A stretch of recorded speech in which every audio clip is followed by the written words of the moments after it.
முன்பொரு காலத்துல கேரள மாநிலத்தில் செழித்து வளர்ந்த நாடுதான் இந்த பந்தல ராஜ்யம். எங்க பார்த்தாலும் மரம், செடி, கொடி, பூக்கள்னு ரொம்பவே அழகான ஊரா இருந்துச்சு. அப்படிப்பட்ட இந்த ஊரை மன்னர் ராஜசேகரன் ஆட்சி செஞ்சுட்டு வந்தாரு. உங்களுக்கு ஐயப்பசாமி பிடிக்குன்னா இந்த வீடியோக்கு ஒரு லைக் பண்ணிக்கோங்க. அவரோட ஆட்சி காலத்துல அவரோட மக்கள் எந்த குறையும் இல்லாம சீரும் சிறப்புமா மகிழ்ச்சியா வாழ்ந்துட்டு வந்தாங்க. ஆனா மன்னரோட மனசுல மட்டும் ஒரு தீர்க்க முடியாத மிகப்பெரிய குறை இருந்தது. அதுதான் புத்திர பாக்கியம். இந்த குறைனால மன்னரும் மகாராணியும் மகிழ்ச்சி இல்லாம ரொம்பவே உடைஞ்சு போய் இருந்தாங்க. மன்னரும் மகாராணியும் இறைவன் கிட்ட வேண்டாத நாளே இல்ல. இருந்தாலும் இறைவன் இருக்கிற கோவிலுக்கு போய் தினமும் வேண்டிட்டு வந்தாங்க. அப்போ ஒரு நாள் அதிகாலையில மன்னரும் அவரோட அமைச்சரும் அவரோட சிப்பாய்களும் சேர்ந்து நாட்டை வலம் வந்துட்டு இருந்தாங்க. மன்னருக்கு அந்த நாள் எப்பவும் இல்லாத மாதிரி ரொம்பவே பிரகாசமாவும் மகிழ்ச்சியாவும் இருந்துச்சு. அப்போ அடர்ந்த காட்டுக்குள்ள ஒரு பிறந்த குழந்தையோட அழுகை சத்தம் கேட்டுச்சு. அதை கவனிச்ச மன்னர் குதிரையை நிறுத்திட்டு குழந்தை சத்தம் கேட்கிற பக்கம் போறாரு. அங்க போய் பார்த்தா மன்னருக்கு ஒரே ஆச்சரியம். ஏன்னா ஒரு பிறந்த குழந்தை மணிமாலைகள்லாம் போட்டுட்டு கை கால்கள் எல்லாம் ஆட்டிட்டு அழுதுட்டு இருந்தது. மன்னரோட மனசுல நிறைய கேள்வி வந்தது. யார் இந்த குழந்தை? இங்க எப்படி வந்தது? கொடிய மிருகங்கள் வாழும் இந்த அடர்ந்த காட்டுக்குள்ள இந்த குழந்தையை யார் விட்டுட்டு போனாங்க? உடனே சிப்பாய்களை கூப்பிட்டு, சிப்பாய்களே, இந்த குழந்தையோட பெற்றோர்கள் இங்க எங்கேயும் இருக்கிறார்களா என்று பாருங்கள்னு அனுப்பி வைக்கிறாரு. அதே மாதிரி கீழே இருந்த அந்த குழந்தைய தூக்கி கையில வச்சு அரவணைச்சுக்கிறாரு. சிப்பாய்களும் கொஞ்ச நேரத்திலே திரும்பி வந்து, அப்படி எந்த மனித நடமாட்டமும் இங்கே இல்லை மன்னா அப்படின்னு சொல்றாங்க. அதை கேட்ட மன்னருக்கு ஒரே மகிழ்ச்சி.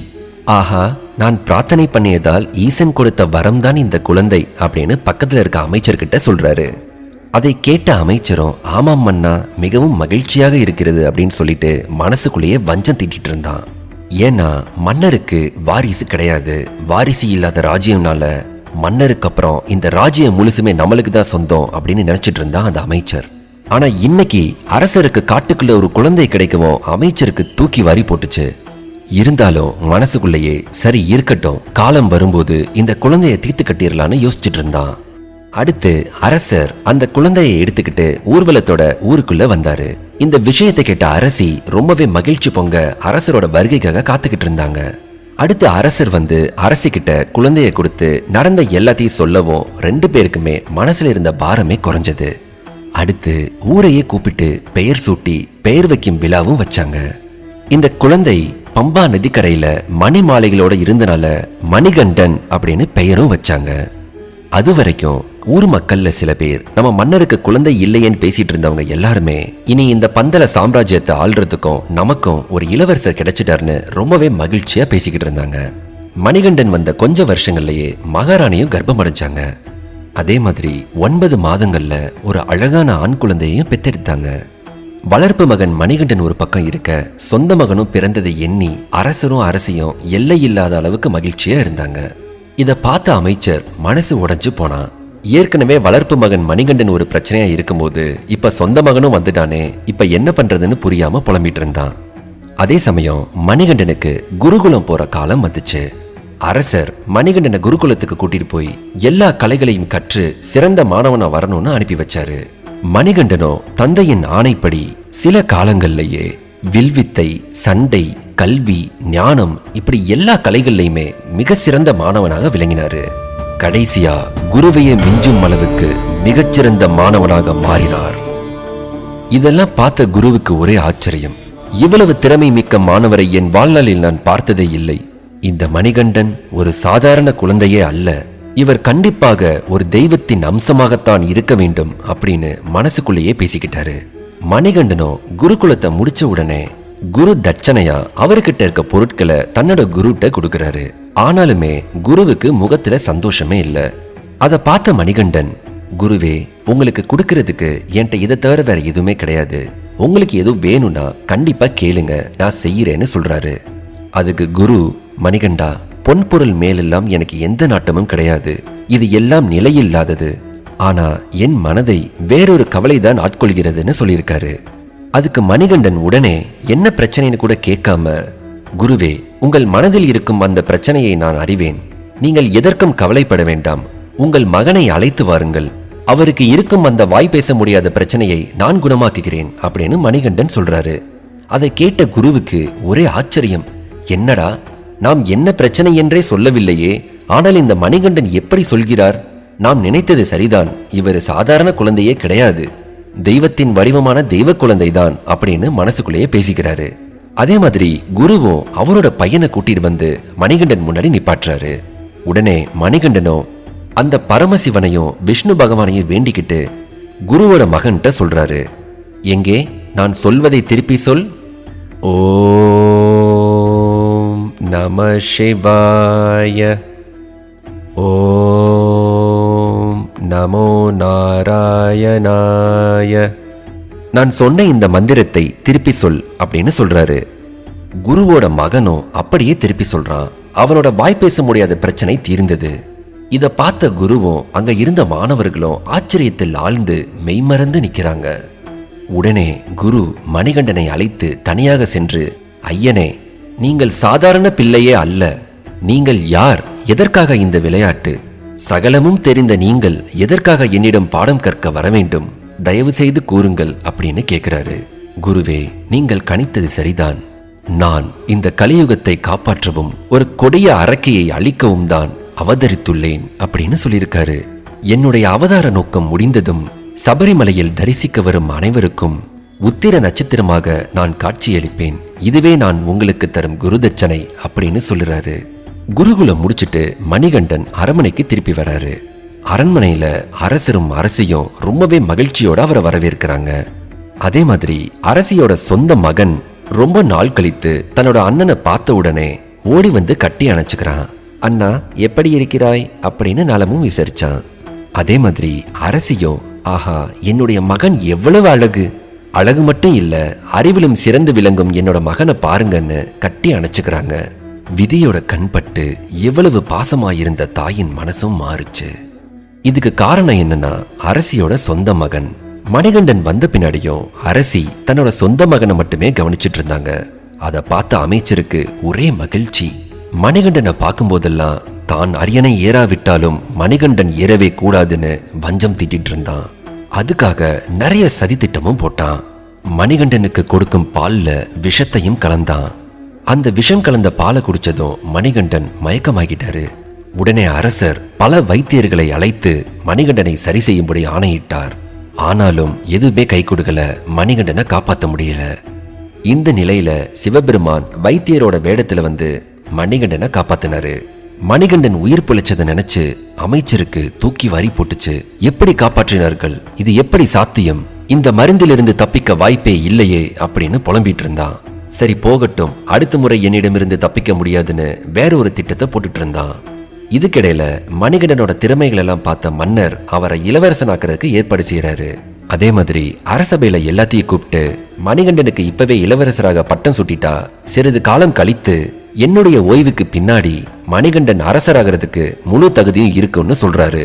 இதை கேட்ட இளவரசையும் கொஞ்சம் முக வாட்டத்தோட தான் இருந்தாங்க. அதை கவனிச்ச அமைச்சர் அரசிய வச்சே காய் நகத்தலான்னு இன்னொரு திட்டமும் போட்டான். அதே மாதிரியே அன்னைக்கு இரவே அரசிய தனியா சந்திக்கிறான். அரசியாரே, உங்களோட அனுமதி இல்லாம உங்களை சந்திக்க வந்ததுக்கு முதல்ல மன்னிச்சுக்குங்க. ஏன்னா விஷயம் அவ்வளவு முக்கியமானது அப்படின்னு சொல்றான். என்ன விஷயம்னு சொல்லுங்க அமைச்சரேன்னு அரசி சொல்ல, அரசியாரே, உங்க மனசை காயப்படுத்திட்டு இருக்கிற பிரச்சனை என்னன்னு எனக்கு தெரியும். உங்க சொந்த மகன் இருக்கும்போது வளர்ப்பு மகன் எப்படி இளவரசன் ஆக முடியும்னு சொல்லி தீக்குச்சியை பொறித்து போட்டுட்டு போயிட்டான். அதை கேட்ட அரசியும், ஊர் மக்கள் என்னை பார்த்து என்ன நினைப்பாங்க? சொந்த மகன் இருக்கும்போது ஏன் வளர்ப்பு மகனை இளவரசன் ஆக்குறாங்க? அரசியோட சொந்த மகனுக்கு திறமை இல்லையா? அவருக்கு அரசராகும் தகுதி இல்லையான்னு என்னென்னமோ பேசுவாங்களே. அதனால அடுத்த நாளே அரசர்கிட்ட பேசணும்னு முடிவு பண்றா. அதே மாதிரி அரசர்கிட்டையும் இந்த விஷயத்தை பத்தி பேசுறாங்க. ஆனா அரசர் மறுப்பு தெரிவிச்சிடுறாரு. வளர்ப்பு மகனா இருந்தாலும் மணிகண்டன் தான் நம்மளோட மூத்த மகன், அதனால அவன் தான் அரியணை ஏறணும்னு உறுதியா சொல்லிடுறாரு. இதனால அரசிக்கு மிகப்பெரிய ஏமாற்றம் தான் கிடைச்சது. இதை தெரிஞ்சுக்கிட்ட அமைச்சரும் அரசியும் சேர்ந்து ஒரு சதி திட்டம் போடுறாங்க. அதே மாதிரி ஒரு கஷ்டமான வேலையை மணிகண்டனுக்கு கொடுக்கலான்னு முடிவு பண்றாங்க. இந்த வேலையை செஞ்சு முடிக்கும் போது மணிகண்டன் கண்டிப்பா திரும்பி வர முடியாது. இதனால நம்மளோட மகன் தான் இளவரசன் ஆக முடியும்னு அரசியும் இந்த திட்டத்துக்கு ஒத்துக்கிட்டாங்க. இந்த வேலைக்காக ஒரு வைத்தியருக்கு பணம் கொடுத்து நடிக்கவும் வச்சாங்க. அந்த திட்டத்தின்படியே அரசி உடம்பு முடியாத மாதிரி பொய்யா நடிக்கிறாங்க. அதே மாதிரி அரசிக்கு தீர்க்க முடியாத தலைவலி வந்துருச்சு. இந்த தலைவலியை சரி பண்ணணும்னா புலிப்பாலை கொண்டு வரணும். அது மட்டும் இல்லாம இந்த புலிப்பாலோட சேர்த்து சில மூலிகைகளையும் கலந்து அரசிக்கு கொடுத்தா மட்டும்தான் இது சரியாகும்னு சொல்றாரு. வைத்தியர் சொன்ன இந்த விஷயத்தை கேட்டதும் அரசருக்கு மனசுடைஞ்சு போயிருச்சு. ஏன்னா காட்டுல வாழ்ற புலியோட பாலை யார் கொண்டுட்டு வருவா, அது எப்படி சாத்தியம்னு யோசிச்சுட்டு இருக்காரு. அதை கேட்ட மணிகண்டன் அம்மாவோட தலைவலியை போக்குறதுக்கு நானே போறேன்பான்னு அரசர்கிட்ட சொல்றாரு.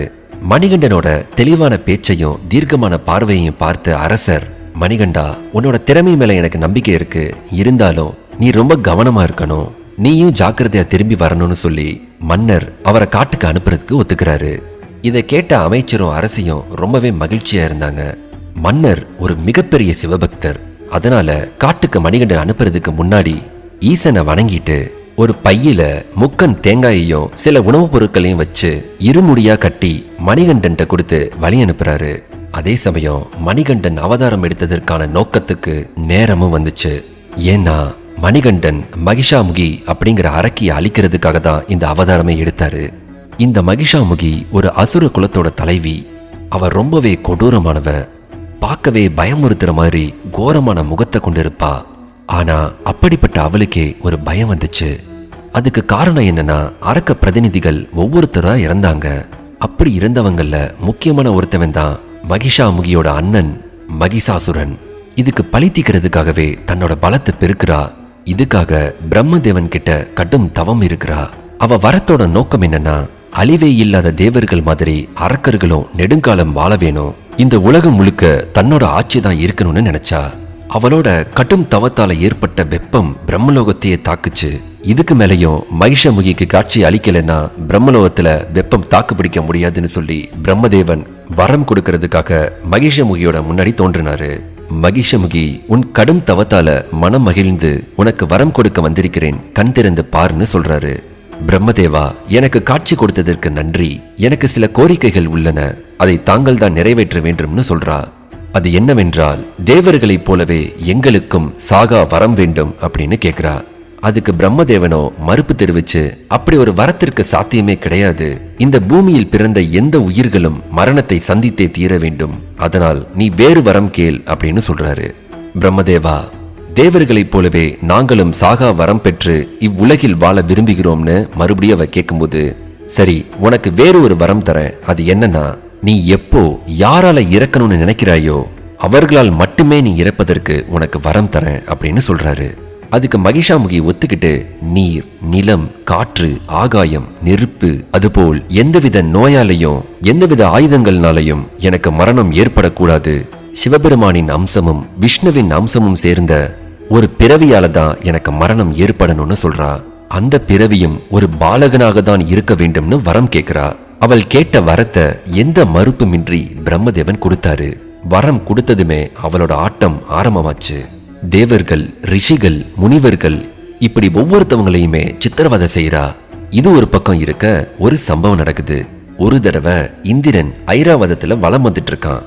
அந்த சமயம் துர்வாசக முனிவர் இந்திரனோட எதிரில் வந்து நிக்கிறாரு. தேவாதி தேவ விஷ்ணுவின் மனைவி மகாலட்சுமி ஆசையோடு கொடுத்த மலர் மாலையை உனக்கு பரிசாக அளிக்கிறேன், இதை ஏற்றுக்கொண்டு நீ வளம் பெறுக அப்படின்னு சொல்லி ஐராவதம் யானை கிட்ட கொடுக்கிறாரு. அந்த மாலையை யானை இந்திரனிடம் கொடுக்க, இந்திரன் அதை அலட்சியமாக யானை மீது தூக்கி எறிய, அதுவும் திமிரு பிடித்து அந்த மாலையை காலில் போட்டு மிதித்தது. இத பார்த்து கோபமடைஞ்ச முனிவர், என்ன காரியம் செய்தாய், இனி நீயும் உன் தேவர்கள் கூட்டமும் மனிதர்களைப் போல முதுமையடைந்து பூமியில் அவதிப்படுவீர்கள்னு சாபம் விட்டுறாரு. உடனே சாபத்துக்கு உள்ளாகி இந்திரன் முதுமையடைகிறான். மகரிஷியே, என்ன மன்னிச்சிருங்க, நான் தெரியாம தப்பு பண்ணிட்டேன், உங்க சாபத்திலிருந்து விடுதலை கொடுங்கன்னு கெஞ்சுறான். அதுக்கு முனிவர், சரி போகட்டும், நீ பார்க்கடலில் இருக்கும் அமிர்தத்தை அறிந்தினால் மட்டுமே நீ பழைய நிலைமைக்கு திரும்புவாய் அப்படின்னு சொல்லிட்டாரு. இதுக்கிடையில மகிஷாமுகி தேவர்களோட சண்டை போட்டு தேவலோகத்தை கைப்பற்றிட்டா. இந்த சண்டையில இந்திரனும் தேவர்களும் ஓடி ஒளிஞ்சுக்கிட்டாங்க. அது மட்டும் இல்லாம சாபத்துக்கு ஆளான தேவர்கள் எல்லாமே முதுமை அடைஞ்சு மனம் நொந்து போய் கைலாயத்தில் இருக்கிற ஈசனை பார்க்க முடிவு செஞ்சாங்க. அதே மாதிரி ஈசனை பார்த்து, பரமேஸ்வரா, நாங்கள் பெற்ற சாபத்திலிருந்து விமோச்சனம் அடைய தாங்கள் தான் உதவி செய்ய வேண்டும், எங்களை காப்பாற்றுங்கள்னு கெஞ்சுறாங்க. அதுக்கு சிவபெருமான், வலிமை இழந்த உங்களால பார்க்கடலை தனியா கடைய முடியாது, நான் அசுரர்களையும் அனுப்பி வைக்கிறேன், அத 2 பேருமே சேர்ந்து கடைஞ்சு வர்ற அமுதத்தை 2 பேருமே பங்கு போட்டுக்குங்கன்னு சொல்றாரு. இந்த திட்டத்துக்கு தேவர்களும் அசுரர்களும் ஒத்துக்கிறாங்க. அதே மாதிரி பார்க்கடலையும் கடைகிறாங்க. அமுதமும் வந்தது. ஆனா அந்த அமுதத்தை அரக்கர்கள் மட்டும் எடுத்துட்டு ஓடிடுறாங்க. இந்த அரக்கர்களோட பலவீனத்தை தெரிஞ்சுக்கிட்ட விஷ்ணு மோகினி அவதாரம் எடுத்து அரக்கர்களை தன்னோட அழகால மயக்கி அவங்க கிட்ட இருக்கிற அமிர்தத்தை வாங்கி தேவர்கள்ட்ட கொடுக்கறாரு. அந்த அமிர்தத்தை அருந்தி தேவர்கள் தங்களோட சாபத்திலிருந்து விடுதலை பெறாங்க. இந்த விஷ்ணு பகவானோட மோகினி வரவு ஒரு புதிய அவதாரத்தோட நோக்கம் தான் சிவபெருமான் மோகினியை நேர்ல சந்திக்கிறாரு. சிவபெருமானோட அம்சமும் விஷ்ணுவின் அம்சமும் ஒன்றா சேர்ந்து ஜோதி வடிவில கலந்து ஒரு அழகான ஆண் குழந்தை பிறக்குது. அந்த தெய்வீக குழந்தை தான் அரக்கியை அழிக்க வந்த மணிகண்டன். தேவர்களோட தந்திரத்தினால அரக்கர் குலத்துக்கு அமிர்தம் கிடைக்காம போனதை தெரிஞ்சுக்கிட்ட மகிஷாமுகி ரொம்பவே கோபம் அடைஞ்சா. அதனால முனிவர்களையும் ரிஷிகளையும் முன்னாடி விட ரொம்பவே கொடூரமா கொடுமைப்படுத்தினா. சிறிது காலம் போனதுக்கு அப்புறம் இந்த நிலையில தான் மணிகண்டன் புலிப்பால் தேடி காட்டுக்குள்ள வராரு. அவரோட வருகை சூரிய வெளிச்சம் போல பிரகாசமா தெரிஞ்சது. அவரோட வருகையை தெரிஞ்சுக்கிட்ட முனிவர்களும் ரிஷிகளும் அரக்கியால ஏற்பட்ட பிரச்சனைகளை சொல்லி மன்றாடுறாங்க. அதே சமயம் சிவபெருமானால அனுப்பப்பட்ட பூத கணங்களும் தேவர்களும் மணிகண்டனுக்கு பக்கபலமா ஒரு படையோட வர்றாங்க. மணிகண்டனோட வருகையை தெரிஞ்சுக்கிட்ட மகிஷாமுகி மணிகண்டனை எதிர்ப்பதற்காக பெரிய படையை உருவாக்குறா. மணிகண்டனும் தன்னோட அவதாரத்தோட நோக்கம் நிறைவேற போற கட்டம் இதுதான்னு தெரிஞ்சுக்கிட்டாரு. சிவபெருமானையும் விஷ்ணுவையும் வணங்கி யுத்தத்துக்கு தயாரானார் மணிகண்டன்.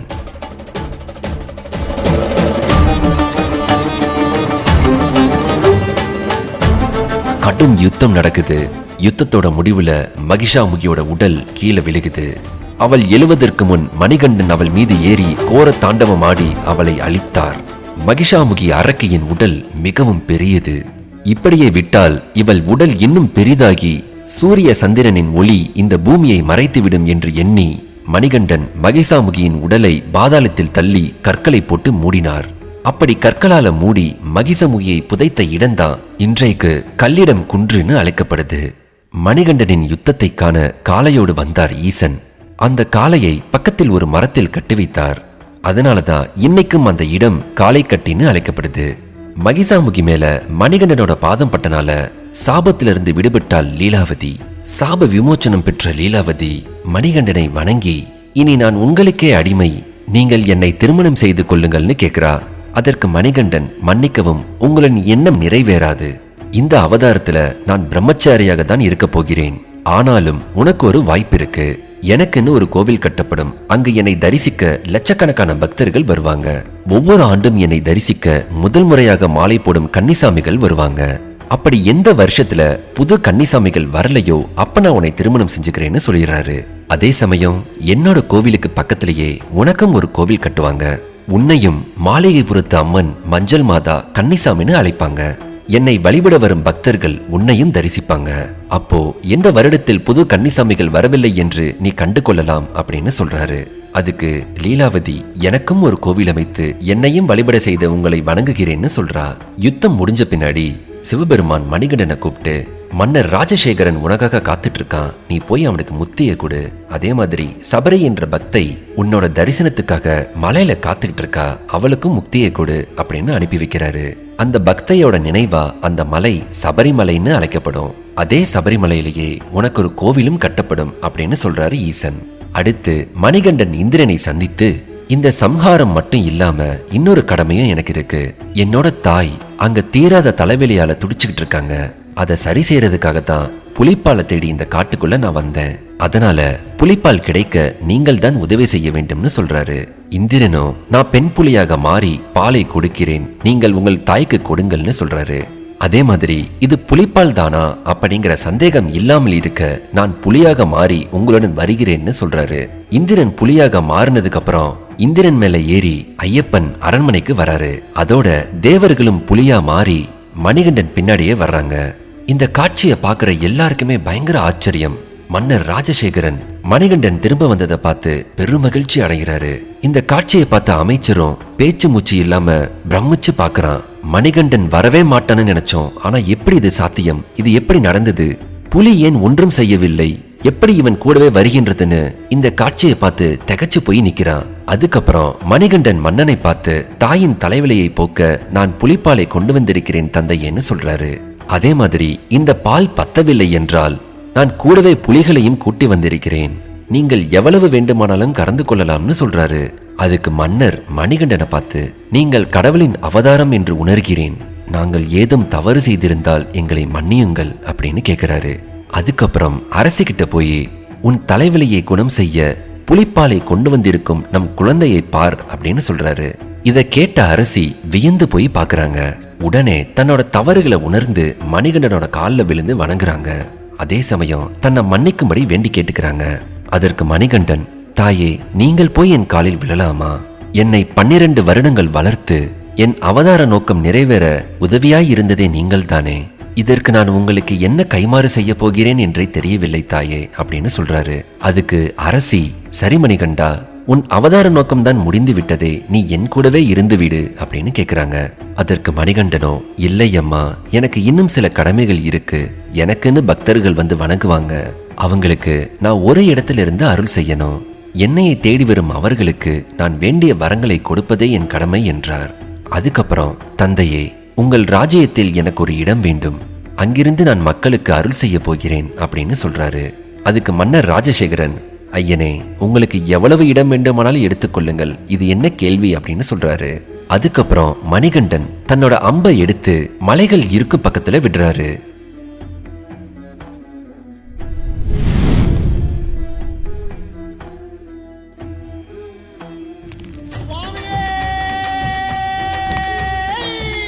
அந்த அம்பு சென்று விழுந்த இடம்தான் சபரிமலை. அந்த இடத்துல மன்னர் ராஜசேகரன் மிகப்பெரிய கோவிலை கட்டுறாரு. அந்த கோவில் தான் இன்னைக்கு நம்ம பார்க்குற சபரிமலை ஐயப்பன் கோவில். உங்களுக்கு இந்த வீடியோ பிடிச்சிருந்தா லைக் பண்ணிக்கங்க, கமெண்ட் பண்ணிக்கங்க, மறக்காம நம்ம சேனலை சப்ஸ்கிரைப் பண்ணிக்கங்க.